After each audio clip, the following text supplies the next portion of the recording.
The diner buzzed with morning chatter, clinking mugs, a jukebox humming softly in the corner. At table 4, a group of teens snickered as the waitress limped past with a coffee pot. "She's so weird," one whispered. Another added, "Probably lives with 12 cats and talks to ghosts." Clara James didn't react. She never did. Hair pulled back tight, sleeves down over scarred forearms, eyes steady, but distant. Then, the bell above the door jingled. A man in a weathered Marine Corps jacket stepped in. He scanned the room once, twice, and then his voice cut through everything. "Master Sergeant James?" Silence. Forks froze midair. Clara looked up, and for the first time in years, someone stood at attention for her. Subscribe for more powerful stories you'll never forget. Clara James, 45 years old, working the morning shift at Murphy's Diner on Main Street. Most folks knew her as the quiet waitress who kept to herself, the one with the slight limp who always wore long sleeves, even when the summer heat made the kitchen feel like an oven.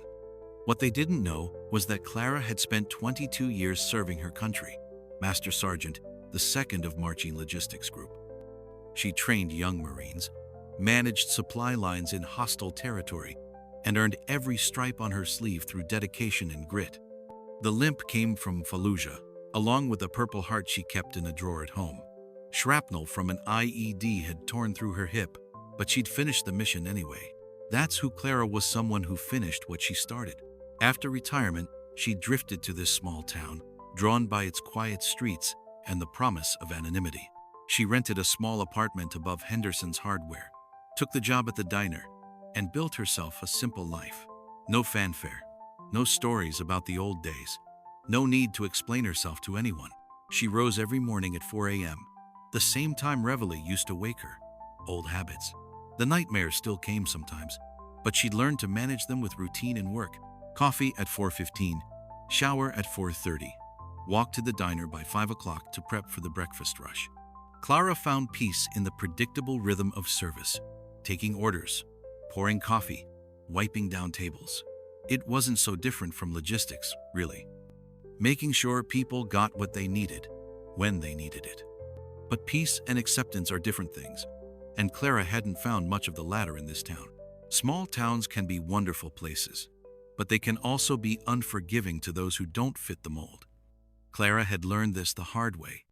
It started with curious glances that turned into whispered conversations.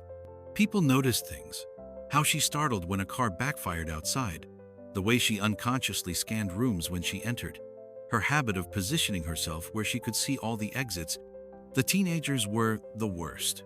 They had that particular cruelty that comes from boredom and too much time on social media. They'd film her sometimes, making jokes about her weird behavior.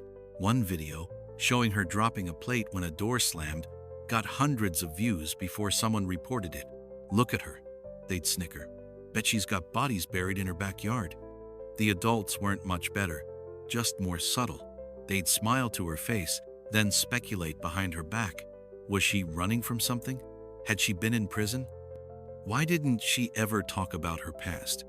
Her co-workers at the diner were kind enough, but even they kept their distance. Janet, the other morning waitress, once asked about the scar on Clara's hand. When Clara just said "old accident" and changed the subject, Janet never asked again.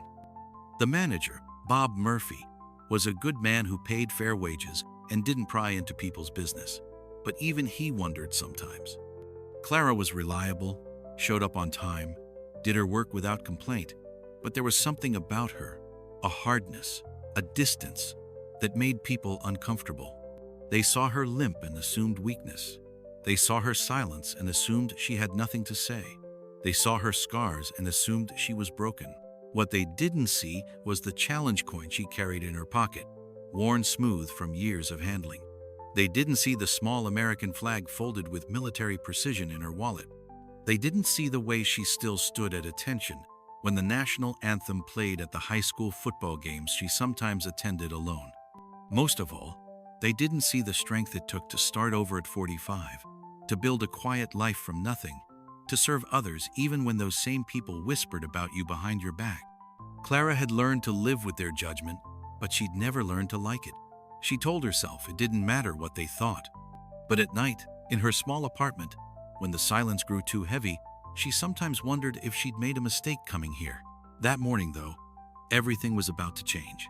The bell above Murphy's door had chimed thousands of times over the years, but something about this particular ring made Clara look up from the coffee pot she was refilling. The man who entered moved differently than most customers. He paused just inside the doorway, not looking at the menu board or searching for an empty table. Instead, his eyes swept the room in a practiced way, taking in details, assessing. He was maybe 60, with silver hair beneath a faded Marine Corps baseball cap. His jacket was worn but clean, and Clara noticed the way he carried himself. Straight-backed, purposeful, alert. Military bearing was something you never really lost, and she recognized it immediately. But it wasn't until he saw her that everything changed. The man's eyes widened slightly, and he went very still.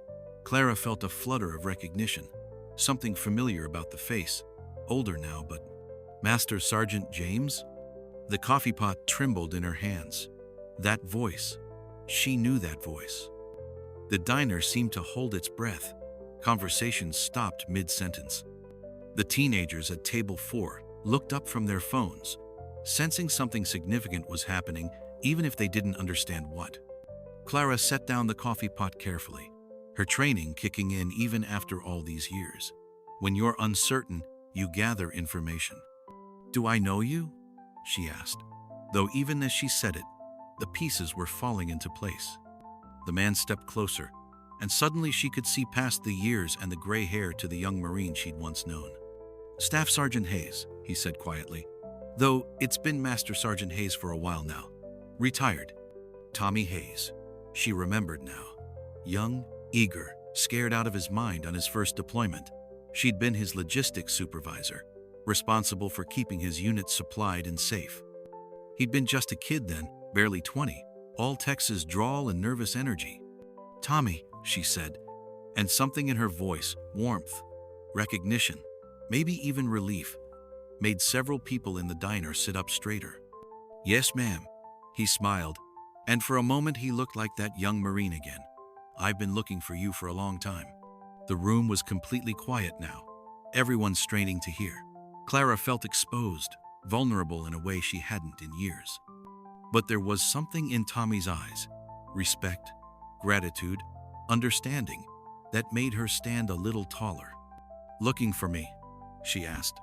"Yes, ma'am. I had something I needed to say. Something I should have said 19 years ago." Tommy Hayes looked around the diner, taking in the watching faces, the expectant silence. Then he looked back at Clara, and when he spoke, his voice carried clearly through the room. "Fallujah, 2005, he began. "I was a staff sergeant then, just promoted, leading a small logistics convoy. We were delivering supplies to a forward operating base when we got hit." Clara's hand moved instinctively to her hip, where the shrapnel scar still ached on cold mornings. "IED took out our lead vehicle," Tommy continued. "Then we started taking small arms fire from 3 directions. I froze up, 20 years old, first time under fire, and I just froze." The teenagers at table 4 were leaning forward now, phones forgotten. Even the cook had come out of the kitchen to listen. Master Sergeant James was in the command vehicle, coordinating with base, trying to get us air support. But when she saw I was pinned down, when she saw my Marines were in trouble, she didn't wait for backup. Clara's jaw tightened slightly. She didn't like being the center of attention, didn't like having her service discussed like this. But Tommy wasn't stopping. She grabbed a rifle and laid down, covering fire while she moved toward our position. Took shrapnel in her hip from a second IED, but she kept moving. She pulled me out of that vehicle, got my Marines organized, and led us to safety. "I was doing my job," Clara said quietly, but Tommy shook his head. "No, ma'am. You were doing a lot more than that. You saved 4 lives that day, and you did it with a piece of metal in your hip, bleeding all over your uniform." An older man at the counter, veteran himself, Clara could tell by the way he was listening, nodded slowly. "That's not the end of it, though," Tommy continued. After I got stateside, I was a mess. PTSD hit me hard. I couldn't sleep, couldn't function. I was about to wash out, maybe hurt myself, when I got a letter. He reached into his jacket and pulled out a worn envelope. From Master Sergeant James. She'd heard I was struggling, and she wrote to me. Not just once, every month for 2 years. Letters about staying strong, about getting help, about remembering that surviving meant I had something to give back. Clara's cheeks flushed slightly. She'd written to several of her Marines after they'd returned home, young men and women who'd seen too much too soon. It wasn't unusual. Good NCOs looked after their people. Those letters saved my life, Tommy said simply. I got the help I needed, finished my 20, retired as a master sergeant myself, got married, had kids, built a good life. All because someone took the time to remind me that I mattered. He paused, looking directly at Clara. I've been trying to find you for 5 years, ever since I retired. I wanted to thank you properly, and I wanted to make sure you knew, really knew, what you meant to the Marines you served with. After Tommy left, the diner remained unusually quiet for several minutes. Clara tucked the challenge coin into her apron pocket and went back to work, but she could feel the weight of everyone's attention. Finally, Janet, her fellow waitress, approached carefully. Clara, Juan, we had no idea. Why didn't you ever say anything? Clara continued wiping down the counter, considering her answer. Because it wasn't about me, she said finally. It was about the job, about the Marines I served with. That's what matters. Bob Murphy cleared his throat. Clara, I want you to know, we're honored to have you working here. If you ever need anything, anything at all. She nodded her thanks, not trusting her voice. Over the next few days, word spread through the small town. Not gossip this time, but news. Real news. The quiet waitress at Murphy's Diner was a decorated Marine veteran who'd served her country with distinction. The teenagers came back, sheepish and apologetic. One of them, the girl who'd been particularly cruel, left a handwritten note with her tip. Thank you for your service. I'm sorry I was such a jerk. Every morning, she still arrived at the diner at 5 a.m. She still took orders and poured coffee and wiped down tables. But now, when she walked through the dining room, she walked a little taller, and when the bell above the door chimed, she looked up with expectation rather than wariness, knowing that sometimes the most ordinary moments can become extraordinary when someone takes the time to really see you. Clara James had always been a hero. It just took a fellow Marine to remind everyone else what that looked like.